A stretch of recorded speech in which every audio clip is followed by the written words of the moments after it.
The night my sister got engaged, my mother handed me a black apron and told me not to come out of the kitchen unless somebody needed ice. She said it while I was standing in my grandmother's house holding a tray of deviled eggs I had made from my grandmother's own recipe, in the same kitchen where I had spent the last 11 months crushing pills, labeling soup containers, washing sheets, and learning how to lift a body that didn't want to be lifted anymore. My mother didn't lower her voice either. She just looked me up and down and said, "Put this on. The Delaney's are old school people.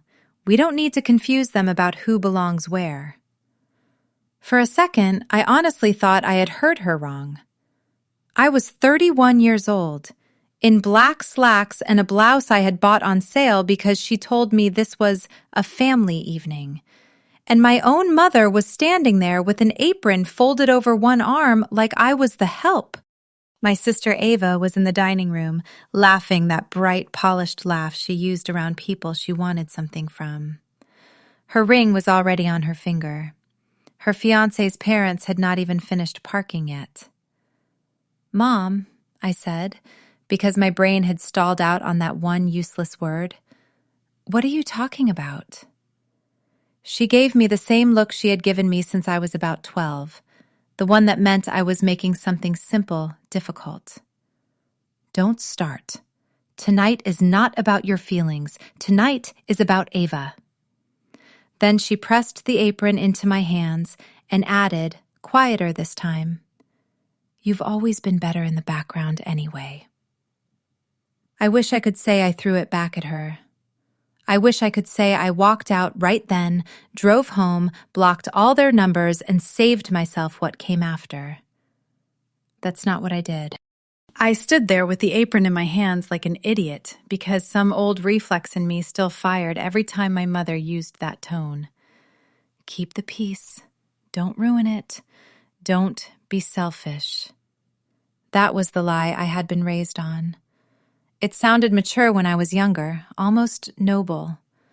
By 31, it had turned me into a person who could be holding a cake she baked for her sister's engagement dinner while being told to hide from the guests and still stop to wonder whether maybe she was overreacting. The house smelled like garlic, rosemary, and furniture polish. My grandmother had been dead for 6 weeks, but the place still smelled faintly like her hand cream underneath everything else. And that made it worse somehow. Ava hadn't been the one who stayed with Grandma through the last winter. Ava hadn't changed the sheets when the pain meds made her sick. Ava hadn't slept on the vinyl recliner in the den with one shoe on because the hospice nurse said not to leave her alone too long near the end. Ava lived 40 minutes away in a spotless condo with a white couch no one was allowed to sit on, and she came by just often enough to post photos. Sunday with Nana, making memories, family first. Meanwhile, I was the one grocery shopping with Grandma's EBT card and arguing with insurance and learning the exact sound of her breathing when she was about to wake up scared. I moved into that house temporarily after a bad breakup and never really left because once Grandma got worse, there was no one else. My mother came by with casseroles and opinions. Ava came by in soft sweaters and took pictures near the window. And I did the work. Everybody knew it. Nobody said it out loud when it mattered. I tied the apron on because the front doorbell rang and my mother shot me a warning look that was somehow also a command. That was how it worked in our family. She didn't need to scream. She just had to remind me that any resistance from me would be entered into the permanent record as proof that I was unstable, ungrateful, dramatic, difficult, whatever word was easiest that day. So I stepped back into the kitchen while she floated toward the front hall with her hostess smile already on.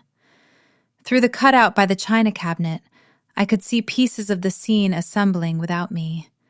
Ava smoothing the front of her dress, my mother touching her own pearls, the Delaneys coming in with a bottle of wine and that stiff, expensive warmth some people mistake for class. Mr. Delaney was tall and silver-haired. the kind of man who seemed to stand as if somebody were always about to photograph him. Mrs. Delaney wore cream and carried one of those gift bags with tissue paper that looked too pretty to open. And then there was Daniel, Ava's fiancé, grinning like he'd won something. Maybe he had. My mother called out, "We're so happy to finally have everyone together." And I actually looked around the kitchen to see if she meant someone else. I was standing 10 feet away with a roasting pan in my hands. She introduced Ava. She introduced herself. She introduced the house, like it was still my grandmother's little kingdom preserved in amber. She did not introduce me. I heard chairs scraping in the dining room, heard the practiced murmur of compliments and congratulations, and then my mother's voice again, lighter now, almost playful. "My older daughter's around somewhere helping set up." Around somewhere. Like I was a temporary employee who'd been hired for the event. Mrs. Delaney peeked toward the kitchen and gave me a polite smile. "Oh, how nice. We thought your mother said Ava was the one who handled everything for Eleanor in the end." Eleanor. My grandmother. They were already talking about her like a finished story. My hand tightened on the roasting pan so hard I felt the heat through the potholder. From the dining room, my sister said, in that airy voice she used when she was lying without technically lying, "I tried to be here as much as I could. It was a lot." That should have been the moment I understood the real shape of it. Not favoritism. Not another family dinner where I got stuck doing dishes. Something uglier. Something built. They were not just sidelining me for one night. They were cleaning me out of the picture, while using the work I had done to polish Ava into the kind of daughter a family like the Delaneys would want to attach themselves to. And the worst part was, some piece of me had helped them.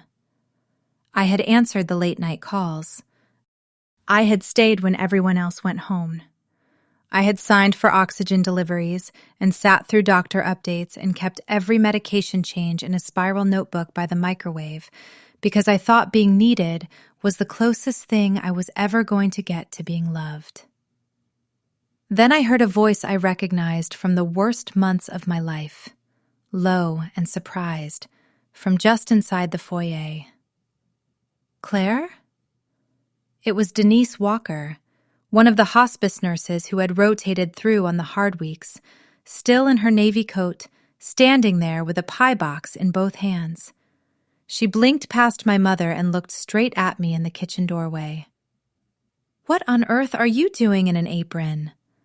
Denise stood there, stamping snow off her shoes, looking from me to the apron and back again, and I felt heat crawl up my neck so fast it made my ears ring.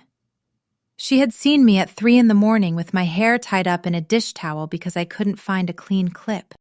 She had seen me half asleep on the den floor beside my grandmother's recliner. She had seen me in sweatpants with prune juice on my sleeve and no mascara and a blood pressure cuff in my hand. There are some people you can't lie in front of because they knew you when all the polite layers were gone, and Denise was one of them. My mother recovered first. She floated forward and took the pie box from Denise with both hands, like this was all perfectly normal. "Denise, what a thoughtful surprise," she said. "We're just in the middle of a small celebration." Denise barely looked at her. She was still looking at me. "I can see that," she said.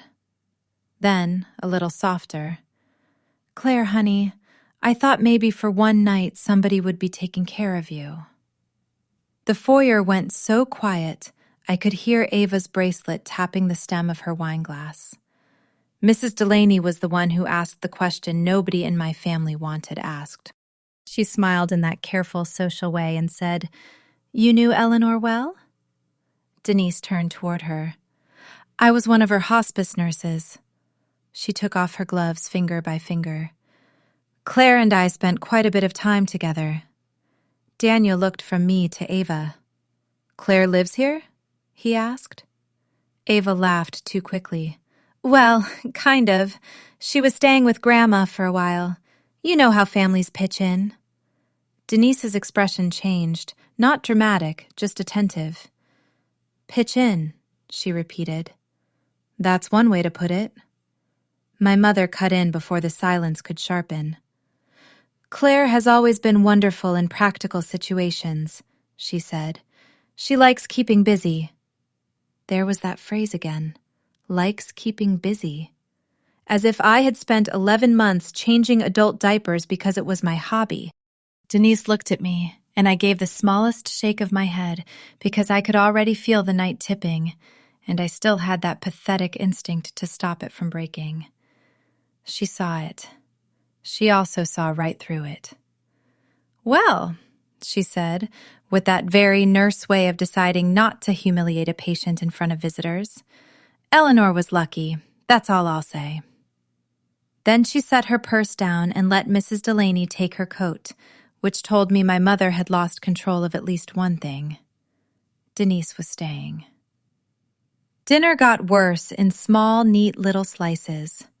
That was how my family did damage, not with one giant explosion, with 100 tidy corrections that all leaned the same direction. My mother insisted I plate in the kitchen so everything stays warm, which meant I carried every dish out alone while the rest of them sat under the chandelier talking about centerpieces and guest lists. Ava kept touching her ring whenever somebody looked her way. It had been my grandmother's, a square blue stone in a thin old setting that always looked a little too serious for Ava's taste. But there it was, on her finger catching candlelight. Daniel's mother noticed it halfway through the salad. Is that the family ring? She asked. Ava put on a face I knew too well, soft and full of meaning. The face she wore when she was about to turn somebody else's life into one of her stories. Yeah, she said. Nana wanted me to have it. Toward the end, she told me she wanted me to wear it when I started my own family. The fork in my hand stopped moving. My grandmother had said a lot of things toward the end. Some of them made sense, some didn't. But she had not said that to Ava. I knew because I had been there for nearly all of it, and Ava had been in Miami the week Grandma started asking where her mother was. Denise, who was seated near the end of the table, lowered her glass very carefully. My mother jumped in again, smiling too wide. It was a sweet moment, she said. Very emotional. Daniel's father asked the kind of question people ask when they think they're being kind and end up blowing a hole through a fake story. How did you manage all that? He said to Ava. My mother was sick for 8 months before she passed, and it nearly broke my sister. He said sister like it was obvious the actual work would have belonged to a sister somewhere. And for one weird second, I thought maybe the universe had finally gotten bored and decided to do me a favor. Ava did not miss a beat. It was hard, she said, and gave a little shrug, like she carried grace under pressure as naturally as perfume. I kept a notebook with every medication change, every symptom, everything. That helped. My stomach dropped so fast, I actually set the gravy boat down too hard. A little brown arc splashed onto the white tablecloth. The notebook. The spiral one by the microwave with the frayed cover and the coffee ring on page 12. The one I had carried room to room like a second brain, because if I didn't write things down, something got missed. My mother looked at me like I had spilled blood.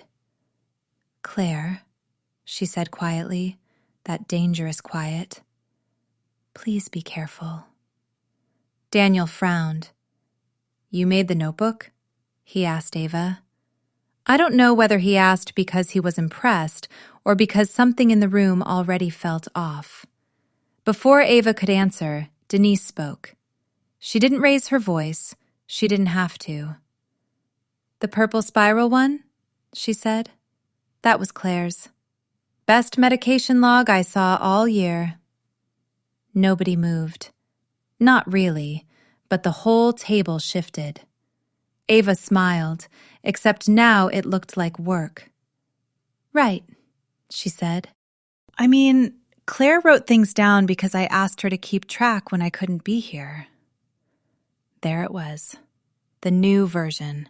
Fast, smooth, insulting in a way that almost sounded reasonable if you didn't know better. My mother nodded along immediately. Exactly. Ava coordinated everything. Denise looked at me again. Not pity this time. Something closer to disbelief. I took the empty salad bowl back to the kitchen because if I stayed 1 second longer, I was either going to laugh or throw something. I stood by the sink, gripping the counter while I listened to silverware click and voices recover and my sister keep eating off a life she hadn't lived.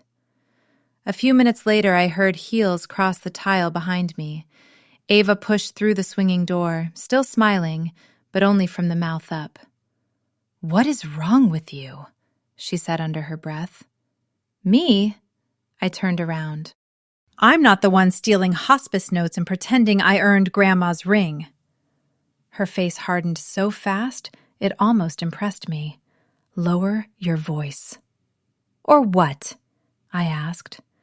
I was shaking now, which made me angry because it always happened when I was furious. "You'll tell them I'm dramatic?" She stepped closer. "You need to think for 1 second beyond yourself. Daniel's family believes certain things about loyalty, about family, about who steps up. Mom and I have worked very hard to make tonight go the right way." Worked. That word. Like image management was labor, and 11 months of caregiving was some embarrassing side task. Then she said the thing that finally made the whole night click into one ugly shape. "If they think you were the one taking care of Grandma while I was living my life, they'll start asking what else I haven't been honest about." She went back out before I could answer. I stayed in the kitchen with my hands flat on the counter, hearing the party carry on without me, and understood for the first time that this was bigger than being hidden in an apron. They weren't protecting the mood. They were protecting a lie my sister had already sold to the people whose approval she wanted most. And I had been drafted into that lie so completely that even my silence was part of the performance. I went back out, because that was what I always did after a hit. I straightened my face, carried out the sweet potatoes, refilled water glasses, and let my mother's version of the night keep breathing. Mrs. Delaney tried twice to pull me into conversation. Once to ask where I'd learned to cook like that, and once because she pointed at the pie crust and said, "Now this looks like someone who has actually spent time in a real kitchen." Both times, my mother answered for me before I could open my mouth. "Claire's good with her hands," she said the first time. "She's happiest when she has a job," she said the second. I don't know why that one stung as hard as it did. Maybe because it sounded like praise if you didn't know her. Maybe because it made me sound like a nice appliance. At dessert, Daniel asked whether anyone had decided what to do with my grandmother's house. Ava immediately said, "Mom and I have basically been sorting everything for weeks." And I actually laughed. Just one sharp breath through my nose before I could stop myself. Every head turned. Ava looked at me with that smile still on her face, but now it had teeth under it. "What?" she said. I shook my head. "Nothing." My mother gave me a look so flat and cold, it almost calmed me down. After that, I went even quieter, which I'm sure everybody at the table read as sulking, not what it actually was. I was starting to understand that silence wasn't buying me peace. It was just making me easier to write over.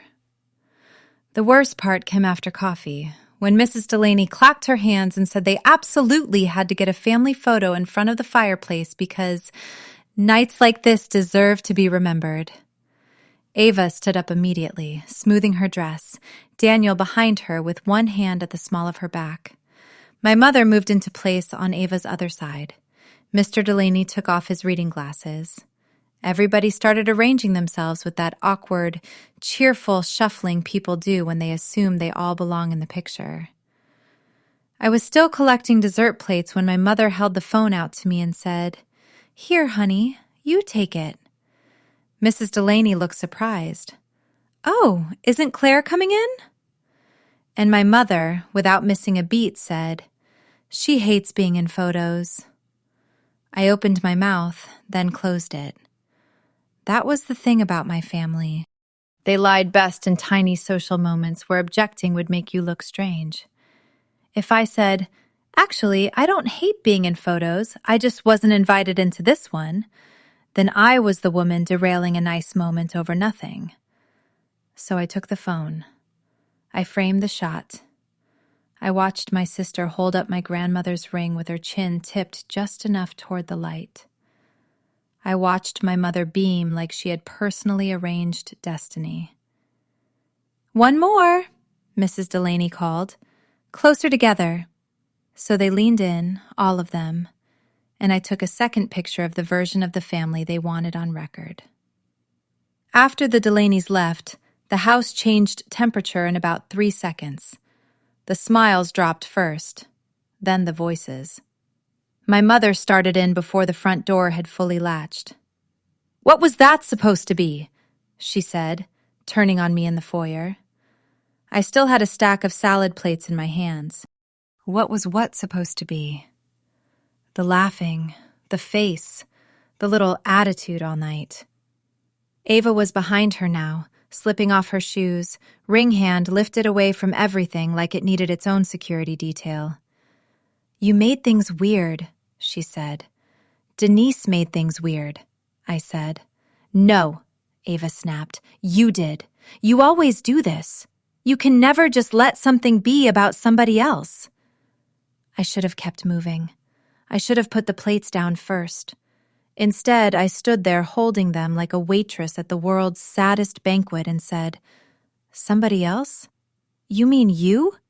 Since when does about you include my notebook, my caregiving, and grandma's ring?" My mother's face changed at that. Not guilt, annoyance. The kind you get when an employee brings up salary at the wrong meeting. "For God's sake, Claire," she said. "Ava is starting her life. She needs to look stable, responsible, family-oriented. Daniel's parents care about those things." "So what am I?" I asked before I could stop myself. She actually shrugged. "You were helping with an ending. She's building a future."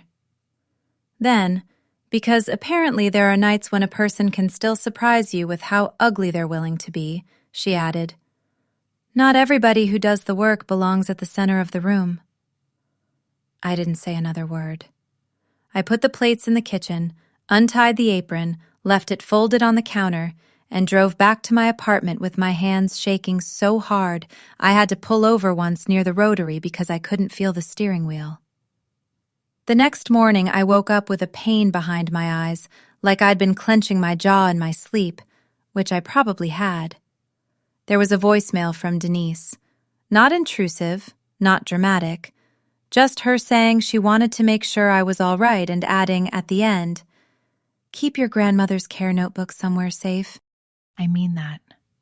I listened to that part twice. Around noon, while I was still in the same sweatshirt and making coffee I did not want, my phone buzzed with a text from my mother. No greeting, no mention of the night before, just, "Need you at the church by 8 Saturday. Black dress, flats.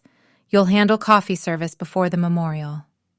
I stared at it, and a second message came through with an attachment. "Program proof. Make sure there are no typos." I opened the PDF at my kitchen table with one hand still around my coffee mug. The front had my grandmother's full name in script and a photo Ava had chosen, one where Grandma was already thin but still presentable. Inside was the order of service, the hymns, the little polished paragraph about a life of faith and family. Then I saw the line under Family Reflection. It read, "Ava Mercer, granddaughter and devoted primary caregiver." Lower down, in smaller type, almost like an afterthought under reception notes. Hospitality Assistance by Claire. I sat there looking at those 2 lines until the coffee went cold in my hand. It wasn't just the engagement dinner. They were trying to set it in print. I called my mother because I wanted... what? Not honesty. I knew better than that. Maybe I wanted to hear her say it plainly. Maybe I wanted 1 clean wound instead of 100 little ones. She answered on the second ring, already irritated. What now? I didn't even sit down. I stood in my kitchen with the program proof open on the table and said, "You put Ava down as Grandma's primary caregiver." She let out a breath like I was being tiresome on purpose. For the reflection, yes. That isn't true. It is true enough for a church bulletin. That was her phrase, true enough. I still remember it because something in me went cold when she said it. Not angry first, cold. I said, "You are printing a lie." And she said, "I am printing what people need to see. Ava's the one standing up in front of the room. It would be humiliating to hand her a microphone and make everyone wonder why her own sister did more for her grandmother than she did." I don't know why that part shocked me. I think because it was so naked. Not even pretending anymore that this was about honoring my grandmother. It was about shielding Ava from the consequences of being accurately described. So I'm supposed to hand out coffee and smile while she gives a speech about a year she barely showed up for? I asked. My mother's voice went flat. "Claire, listen to me very carefully. Not every sacrifice needs public recognition. Some people are meant for support. If you make this ugly at the church, don't bother coming back to the house afterward." Then she hung up like she had settled something. I sat down after that because my knees did this weird, weak thing they sometimes do when I'm upset, and I hated that too. I kept staring at the words Hospitality Assistance by Claire. Hospitality Assistance. Like I had arranged napkins. Like I had floated in and out with casseroles while the real daughter figure handled the hard part. I laughed once, just out loud to my empty apartment, and it sounded mean even to me. Then I got up and pulled the purple spiral notebook out of the bottom drawer of my desk where I had shoved it after the funeral. Denise had been right. Keep it safe. The cover was bent, and there was an old pharmacy sticker stuck to the back. Inside were 11 months of my handwriting, cramped and ugly and practical. Morphine increased to 0.25. Refused broth. Temp 101.4. Slept in 10-minute stretches. Asked for Dad at 2:10 a.m. Again. Call hospice if breathing changes. On the inside back cover, I had written the names of 3 nurses and 2 overnight aides, and the code to the lockbox when my brain was too fried to trust itself. Folded between pages 27 and 28 was a grocery receipt with Ensure, applesauce, adult wipes, and lavender lotion, all bought on the same Tuesday Ava had posted a photo of herself at a rooftop brunch in Providence with the caption, "Needed a day to breathe after so much caretaking." I found it because I remembered being mad at the caption and using the receipt as a bookmark when I had to stop myself from texting her. Then I looked through my phone, not because I wanted to hurt myself, but because by then I was done pretending there might be 2 equally valid versions of reality. There weren't. There was the year I lived, and there was the year my family had narrated over it. I met Denise the next afternoon at a diner off Route 9 because she said she was nearby, and I said fine before I could think too hard about it. She showed up in scrubs under a camel coat and ordered tea like this was a normal catch-up between friends. I appreciated that more than I can explain. No tilted head, no soft voice, no, How are you holding up? That would have made me cry into a paper napkin. I slid the program proof across the table. She read it and pressed her lips together so tightly they almost disappeared. Well, she said, that's vile. I think that was the first time anyone had used a word that matched the size of it. Not unkind, not unfair. Vile. I nodded because I suddenly couldn't trust my own mouth. Denise looked back down at the page. If this were just about a proud sister giving a reflection, I'd say let the church nonsense be church nonsense. But this? She tapped Ava's printed roll with one fingernail. This is them fixing the story in public. That landed hard because it was exactly what it felt like, and I hadn't had words for it yet. Fixing the story. Making the wrong version official while I stood nearby refilling creamers. I don't want a scene, I said, and immediately hated how weak that sounded. Denise didn't let me get away with it. No, she said. You don't want to be punished for objecting. That's different. She took a sip of tea. What do you actually want? I stared out the window at a woman loading groceries into a minivan with one toddler hanging off her coat. I said the first true thing that came up. I want them to stop using me to make her look better. Denise nodded like that was a serious request and not selfish at all. Then stop helping them do it. I looked back at her. It's not that simple. It usually isn't simple, she said. It's still the answer. Then she reached into her bag and pulled out a folded sympathy card. I almost didn't bring this because it felt nosy, but Eleanor asked me, about 3 days before she died, to make sure you got any cards people left in her room. This one slid behind the dresser when we were clearing things. The envelope was cheap, drugstore white, my name written on the front in my grandmother's shaky block print. My throat closed so fast it hurt. I never saw this. I know, Denise said quietly. That's why I brought it to you and not your mother. I didn't open it there. I couldn't. I put it in my bag and held onto the strap all the way to the church on Saturday morning, like it might blow away if I loosened my grip. I still went, which probably tells you more than anything else about how long family training lasts. But I didn't go in flats and an apron. I wore a plain black dress and low heels, and I left the catering boxes in my trunk. Inside the fellowship hall, volunteers were arranging trays, and my mother was already moving around with that brisk, widow-adjacent competence she wore when there was an audience.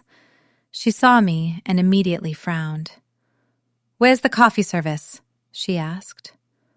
I looked at her for one long second and said, "I'm not working the reception." The look on her face was almost worth coming. Almost.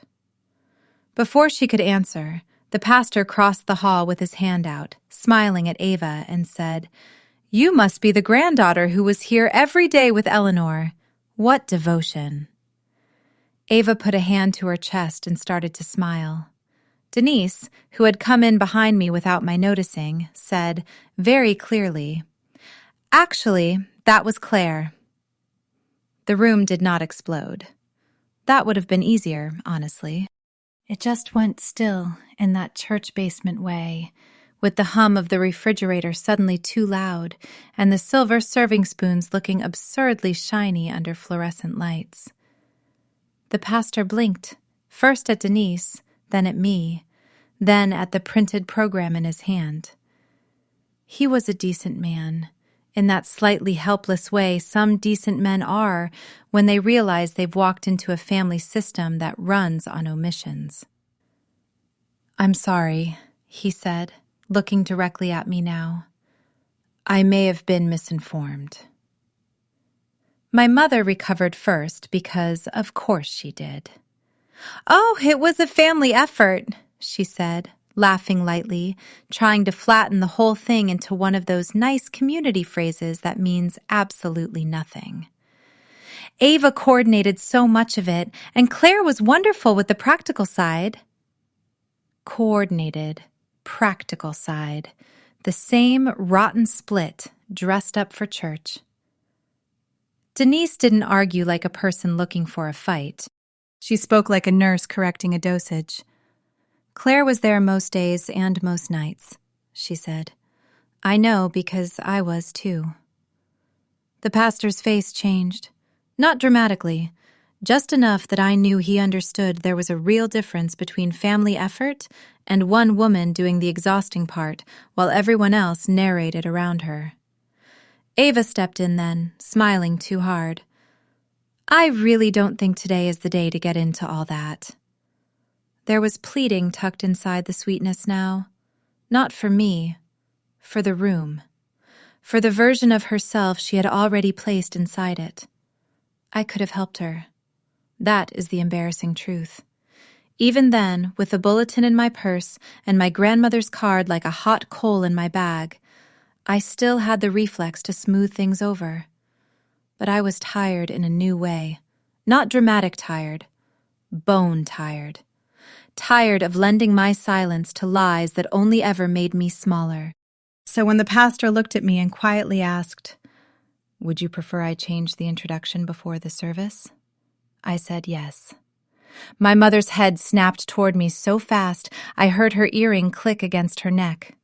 "Claire," she said, that warning tone back again, but it no longer landed the same. The pastor, maybe sensing more than he understood, nodded once and folded the program in half. "Then I'll correct it," he said. Simple as that. No speech, no tribunal. Just a man deciding he wasn't going to stand at a pulpit and repeat something false because it was socially convenient. The service itself was strange in the way church services become strange when a family has been holding one shape too hard and reality starts pressing through the seams. The sanctuary was full enough that people had to stand along the back wall. My grandmother had lived in that town for 43 years. People came because she had taught Sunday school, organized meal trains, sat with hospital wives, mailed condolence cards in her careful block handwriting. She had mattered in the plain, accumulated way that actually counts. I sat on the end of the family pew because I did not want to be trapped between my mother and Ava, and Denise slid in 2 rows behind me. When the pastor stepped up and welcomed everyone, I felt my own pulse in my teeth. Then he said, "Today, Ava Mercer will be sharing some reflections, and I also want to acknowledge Claire Mercer, who cared for Eleanor with extraordinary steadiness in her final year." That was it. 20 words maybe. No flourish, no ceremony. But I felt the entire room adjust around them. Heads turned. Not all. Enough. A woman from my grandmother's Bible study reached across the aisle and squeezed my wrist. An older man I recognized from her choir days nodded at me like something had clicked into place. Across the pew, my mother sat very straight. Ava kept her eyes on the front like if she didn't look at me, the sentence might somehow vanish on its own. Then Ava went up to speak, and I realized something I should have understood years earlier. When somebody has built an image out of other people's labor, the image is fragile. Her speech wasn't terrible. That was the problem. It was polished and sentimental and full of the right words arranged in the wrong order. She talked about Grandma's strength, Grandma's faith, Grandma teaching her how to frost cupcakes when she was little. She said, "In her final months, I learned so much about patience and sacrifice." And her voice only wobbled once. But now the room had context. Now the words dragged. They didn't land where she meant them to. They floated above everything practical and hard and human that had actually happened in that house. I could feel it. People were polite. People listened. But the speech had gone soft around the edges, like frosting left in the sun too long. When she finished, the applause was kind and short. Afterward was worse for my mother than any public argument would have been. Church people lined up in that slow memorial procession, shaking hands, offering casseroles, sharing little stories. And because the pastor had named me, because Denise had spoken, because once a room has permission to see something, it often keeps seeing it.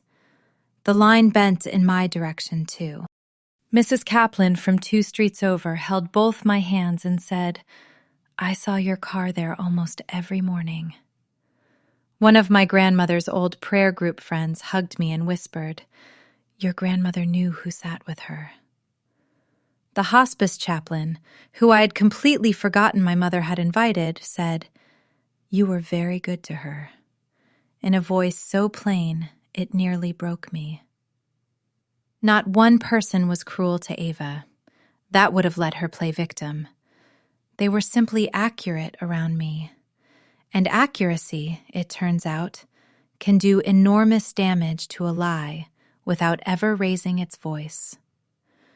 My mother cornered me in the nursery room off the fellowship hall while people were still eating finger sandwiches. The tiny plastic chairs were stacked against the wall, and somebody had left a felt board lamp on the radiator. "Are you happy now?" she hissed. "You embarrassed your sister in church." I was still holding a paper cup of coffee I hadn't drunk. "No," I said. "You embarrassed her when you printed a lie and expected me to stand there serving it." Ava came in behind her, eyes red but dry. "You could have let me get through one day," she said. "One day that wasn't about your resentment." I looked at her then, really looked, and saw something I should have named a long time ago. Not just entitlement. Fear. Fear that without the borrowed halo, without the borrowed sacrifice, she was just herself in the room. "You didn't want one day," I said. "You wanted the whole year." Neither of them answered. My mother started to, then stopped because there was nothing respectable left to call it. When I got home, I took my shoes off in the kitchen and finally opened the card my grandmother had written. The handwriting was shakier than I'd expected, the pen pressing harder in some places than others. It was short. Of course it was short. She had been tired. It said, "Claire girl, I know who keeps the house warm. Don't let them make you small for being the one who stays." There was one more line underneath, squeezed in at an angle because she had run out of room. "The back door key is yours if you want it. Home should open for you." I sat there with that card in my hands until it got dark outside, and for the first time since the engagement dinner, I knew exactly what I was going to do next. The first real consequence was not some huge dramatic collapse. It was smaller than that, which made it feel more real. On Monday morning, 2 women from church dropped off soup at my apartment because "you must be exhausted after everything." One of them said, "Your grandmother talked about you so much near the end."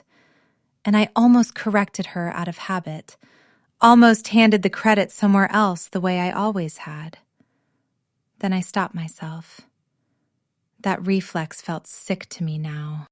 By Tuesday, I had 3 sympathy cards forwarded from my grandmother's house because people had written my name on the envelope along with my mother's. On Wednesday, the hospice supply company called asking when someone would be available to pick up the wheelchair cushion and unused bedside commode. And when I said, "You'll need to speak to my mother," the woman on the line hesitated and said, "Oh, we had you listed as the family contact." Of course they did. Because I was.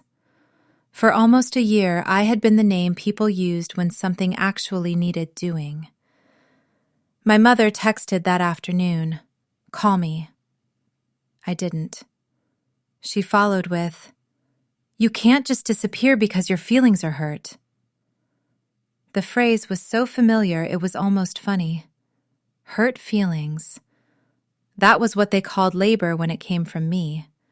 Not labor, not grief, not memory, not fact, just feelings. On Thursday, I took the back door key out of my purse and drove to my grandmother's house before I could talk myself out of it. The street looked the same as it always had. 2 maples in front, cracked sidewalk, the little ceramic rabbit by the hydrangeas my grandmother refused to throw away even after one ear broke off. I parked across from the mailbox because some old part of me still didn't want to look like I was claiming too much. The key stuck halfway at first. Then it turned, and the lock gave with that dull, familiar click I had heard 1,000 times, carrying in groceries or rushing back from CVS or trying not to wake her after an appointment. I stood in the mudroom for a second with my hand still on the knob and nearly turned around. The house was too quiet. Not empty exactly. Houses that have held a sick person never go empty right away. They stay suspended for a while, as if they are waiting for the next pill alarm to go off. Her walker was gone. So was the recliner from the den, but I could still smell lemon oil and old paper and the faint medicinal ghost of the last months. The black apron was hanging from a hook near the pantry door where I had left it after the engagement dinner. My mother must have kept it there on purpose, or maybe she truly hadn't noticed it at all. Both seemed possible. I went upstairs to the little spare room I had been sleeping in when things got bad. The air mattress was deflated and folded against the wall. My toothbrush was gone from the bathroom. Someone, my mother probably, had boxed up my clothes in contractor bags and lined them by the closet like a donation pickup. That hurt more than I expected. Not because I wanted the room, because of the speed. I had spent almost a year making myself useful in that house, and it had taken them less than 2 weeks to package my existence into black plastic. I sat down on one of the bags and laughed once under my breath because I did not have the energy to cry over another obvious thing. Then I started sorting. My sketchbook, my old college hoodie, the charger I thought I'd lost in January, the pair of wool socks Denise had brought me on a freezing overnight when the radiator in the back room quit. Downstairs, I took the recipe tin my grandmother kept above the fridge because that was the one thing I knew my mother would call clutter and my sister would call sentimental without ever opening. I took the bird feeder refill scoop from the porch because my grandmother had once told me I was the only person who remembered the cardinals like the cheap seed, not the fancy kind. I took the small brass keychain shaped like a leaf that had always hung from the back door key. None of it looked important if you spread it on the table. That was the point. Real love usually doesn't. I was in the kitchen, folding the apron into a neat square I did not yet know what to do with, when my mother came in through the front door and stopped short. She had 2 dry cleaning bags over one arm and a folder tucked under the other. "What are you doing here?" she said, not surprised, offended, like I had entered a restricted area. I held up the key. "Grandma gave this to me." My mother dropped the dry cleaning on a chair. "So you let yourself in?" "I'm getting my things." Her eyes flicked to the contractor bags by the doorway and then to the recipe tin on the counter. "You can't just take whatever you want." "I'm taking what's mine." She gave a short, disbelieving laugh. "Here we go." I almost snapped back. Instead, I said, "No, actually, we're done with here we go. I lived in this house for almost a year. I know exactly what belonged to me, what belonged to Grandma, and what you only started caring about once people from church noticed I existed." That landed. I could see it land. She straightened the folder against her hip and changed tactics. "Fine. Then while you're here, the appraiser is coming tomorrow. I need you to go through the hall closet and the linen cabinet because you're the one who knows where everything is. There it was again. Not apology, assignment. Not, Claire, we treated you horribly. Claire, since you're here, could you finish the labor? No, I said. She blinked. Excuse me? No, I'm not staging the house. I'm not labeling drawers. I'm not taking calls. I'm not making Ava look like she's been handling things. Find someone else. My mother stared at me like I had started speaking another language. You are being unbelievably selfish. Maybe, I said. Or maybe I'm just finally being expensive. Her face went hard in a way I knew meant I had crossed some line that mattered more than grief ever had. Don't expect gratitude later, she said. I'm not waiting for it anymore. I took my bags, the recipe tin, and the folded apron and walked out the back door. The key turned smoothly from the outside, too. I locked it, slipped it off the leaf keychain, and put it in my pocket. That evening, while I was standing over my sink, rinsing dust out of an old pie plate, there was a knock at my apartment door. I thought it would be my mother coming back for round 2. It wasn't. It was Daniel, still in work clothes, my sister's fiancé, holding a small velvet ring box in one hand and looking like a man who had just found out the floor under his life might not be the floor at all. Daniel stood in my doorway like he had rehearsed 3 different versions of the conversation and lost all of them in the parking lot. Up close, he looked rougher than I had ever seen him. Not dramatic, just tired in the face, tie loosened, that slightly stunned look people get when they realize a nice clean story about their life may have been assembled for them by someone else. He held up the velvet box a little, almost apologetically. I'm sorry to just show up, he said. Ava wouldn't answer a straight question, and your mother kept saying I was overthinking things. I figured that probably meant I wasn't. I stepped aside and let him in. He sat at the edge of one of my kitchen chairs while I stayed standing because I did not owe anybody comfort at that point, and also because I didn't trust my legs to stay still if I sat down. He put the box on the table between us and opened it.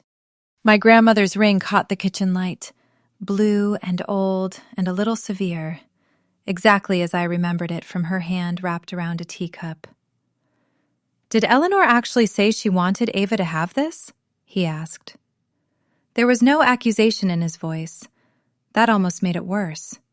He really wanted the truth. No, I said. Not to me. He looked down at the ring. After the memorial, I asked Ava about the medication notebook. Just basic stuff. Dates, the aides, when hospice started. She got angry fast. He rubbed at the bridge of his nose. Then she said it didn't matter because families rewrite things all the time for events. He gave this short, empty laugh. That sentence has been in my head for 2 days. I leaned against the counter. It mattered. He nodded like he already knew. My mother noticed something was off at dinner that night. So did Denise, obviously. Then, after church, 3 different people came up to me and said some version of, "Your fiancé's sister was a saint with Eleanor." He swallowed. I can handle messy family dynamics. Everybody has those. What I can't handle is being sold a person who doesn't exist. There it was. Not outrage, not some giant moral performance, just a man realizing he had been recruited into an image campaign. He pushed the ring box a few inches toward me. I'm not asking you to make a decision for me. I just need to know whether I'm crazy. I looked at the ring for a long second and said, You're not crazy, but whatever you do with that isn't about me. He sat there quietly after that, maybe expecting me to say more. I didn't. I was done translating my family for people who wanted the clean version. Finally, he asked, "Did your grandmother know?" I thought about the card in my drawer, about her shaky block letters and that squeezed-in last line. "Yes," I said, more than they were comfortable with. He let out a breath and closed the box. Before he left, he stood in the doorway and said, "For what it's worth, I'm sorry." It was a decent apology, not inflated, not self-serving. It did not fix anything, and because it did not pretend to, I appreciated it. 2 days later, Ava's engagement was postponed indefinitely, which is a phrase people use when they want a thing to sound temporary while they are watching it die in real time. My mother sent me 6 texts in 1 hour. I read the first 3 and deleted the rest. The first said, "I hope you're happy." The second said, "You always destroy things you can't stand not controlling."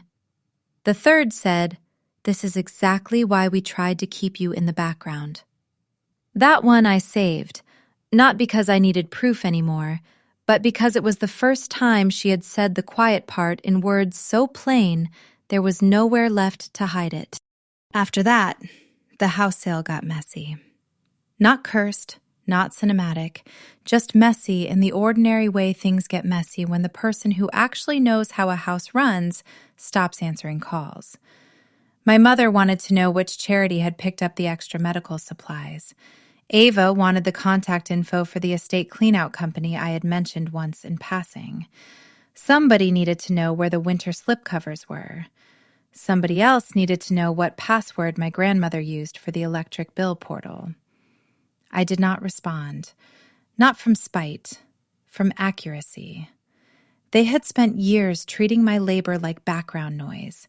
Now they could hear what silence sounded like when it was mine on purpose. Denise checked in a couple times. So did Mrs. Kaplan from the old neighborhood, who started leaving little voice messages that were mostly weather updates, and once a reminder that cardinals were back at the feeder on Maple Street. Small things. Human things. I took a new job in Worcester that spring. Nothing glamorous, just steadier money and fewer freelance clients texting at midnight. I moved into a second-floor apartment with crooked floors and good afternoon light. I put my grandmother's recipe tin above my own fridge. I planted basil in a chipped blue pot on the fire escape and almost killed it twice before I learned how much sun it could really take. The strangest part was not missing them the way I thought I would. I missed the idea of being chosen by them. I missed that old stupid hope that one day somebody would look at me and say, "Oh, there you are. We see it now. We got it wrong." But I did not miss the work of shrinking. I did not miss watching every sentence before I spoke it. I did not miss making myself useful enough to deserve basic tenderness. Once that machinery was gone, my life got quieter in a way that felt less like loneliness and more like air. In October, Ava mailed the ring back to my mother, who then mailed it to me with no note, just a padded envelope and my name written in the same tight handwriting that had labeled me hospitality assistance. I almost returned it unopened. Instead, I kept it in the velvet box in my dresser, not as a trophy and not as forgiveness, just as an object that had finally stopped being used to tell the wrong story. Thanksgiving came around again before I was ready for it. I almost said yes when Denise invited me to her sister's place in Framingham, then changed my mind that morning and told her I needed a quiet day. She understood. Around 4, I put on music, tied on my own clean apron, not black, not theirs, just a faded green one with a flower stain near the pocket, and made my grandmother's pie crust in the dented bowl I had taken from the house. I used the cheap birdseed afterward to fill the feeder outside my kitchen window, because Mrs. Kaplan had been right. The cardinals really did prefer it. When the pie came out, I set one plate at my little table, poured coffee into my thick, chipped mug, and put my grandmother's card against the sugar bowl where I could see it. The apartment was quiet. No one was hissing at me to stay out of frame. No one was handing me a tray and calling that love. The blue ring stayed in its box. The old back door key was gone, but the brass leaf keychain sat beside my mug, catching the last of the light. I remember looking at it and thinking, very plainly, not poetically, just plainly, this is what it feels like when home finally opens and nobody asks you to earn the door. If this story stayed with you, I'd really appreciate it if you'd like, share, and subscribe. Stories like this reach the right people because viewers pass them along, and that means a lot to me. I'd love to hear from you in the comments. Have you ever been pushed into the background inside your own family? What finally made you stop cooperating with the role they gave you? And do you think silence can sometimes tell the truth better than a confrontation?